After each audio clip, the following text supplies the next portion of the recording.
Aujourd'hui, l'objectif visé à travers cette rencontre, c'est d'offrir aux États et aux différents experts une plateforme pour échanger sur les expériences réussies et les bonnes pratiques en matière de cybersécurité.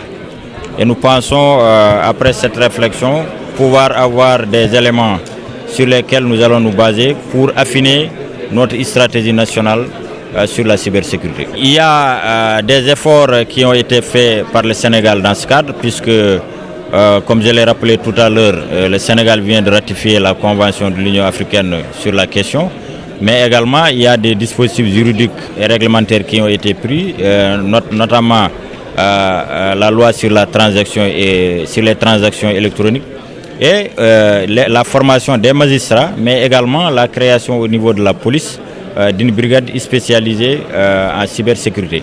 Mais au-delà de cela, nous pensons qu'il est aujourd'hui opportun, comme tout le monde l'a dit, de renforcer un peu ce dispositif-là et d'arriver à avoir une stratégie nationale sur la cybersécurité, mais aussi d'arriver à l'harmonisation des cadres juridiques et réglementaires au niveau sous-régional, voire international, pour une meilleure prise en charge de la question.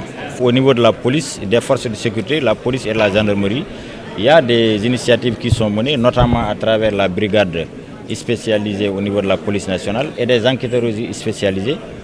Les magistrats ont été également formés dans ce sens avec le programme Galaxy l'année dernière et aussi des centres spécialisés en matière de cybercriminalité. Mais tout cela, comme vous l'avez bien entendu tout à l'heure, est insuffisant et nous travaillons pour renforcer ce dispositif afin que la question de la cybersécurité soit prise de façon durable au niveau de notre pays. Aujourd'hui, ce que nous comptons faire, c'est de travailler avec l'ensemble des parties prenantes pour avoir une stratégie nationale sur la question. Donc, au-delà du dispositif réglementaire, il y aura également un programme de sensibilisation puisque la question de la cybersécurité concerne tout le monde. Donc, il faudra qu'il y ait quand même une responsabilité des uns et des autres pour que cette question soit prise en charge par les États et les différents acteurs. Pour nous, la coopération avec le Sénégal est très importante et avec le ONUDC dans ce domaine de cybersécurité. Nous attachons beaucoup d'importance à ce problème parce que nous nous rendons compte que nous sommes très dépendants de la TIC et de l'infrastructure de Internet aussi. Et donc c'est seulement en collaboration internationale qu'on peut faire face aux problèmes dans l'Internet.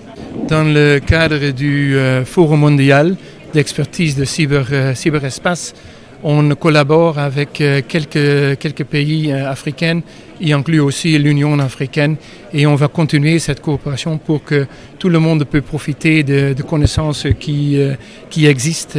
C'est important d'échanger toutes les analyses et toutes les manières pour résoudre des problèmes aussi, pour échanger les bonnes pratiques. Et je crois que les pays africains peuvent profiter de ça aussi. En un mot, vous voyez, les technologies de l'information et de la communication ont une double facette. Une facette positive, bénéfique, et une facette négative, maléfique. Donc pour bien les utiliser, il faut savoir gérer le risque numérique, donc pour lutter contre les cyberattaques, les cybermenaces, les cyberterrorismes, et de l'autre côté, développer une stratégie pour en tirer un profit optimal. Personne n'est jamais prêt de façon globale. Il nous faut une politique sectorielle sur le numérique. Il faut mettre en place les CERT, c'est-à-dire les commissions qui peuvent réagir en cas d'urgence, lorsqu'il y a des attaques cybernétiques. Vous avez également tout le cadre légal de protection qui doit aujourd'hui être mis à jour. Il y a des projets dans ce sens dans les ministères. Et en plus de cela, il y a des dispositions à caractère technologique. Il faut que l'on puisse se connecter avec le très haut débit partout dans les pays, même dans les zones les plus reculées. Que l'on puisse aussi sortir du stade de simples consommateurs pour devenir des acteurs. Il nous faut produire des contenus. Il faut réfléchir sur le plan scientifique, technologique, et à travers l'innovation et la créativité pour pousser les jeunes dans les universités, dans les centres de recherche, à être beaucoup plus créatifs et à produire. Il existe la coopération d'une façon traditionnelle, classique.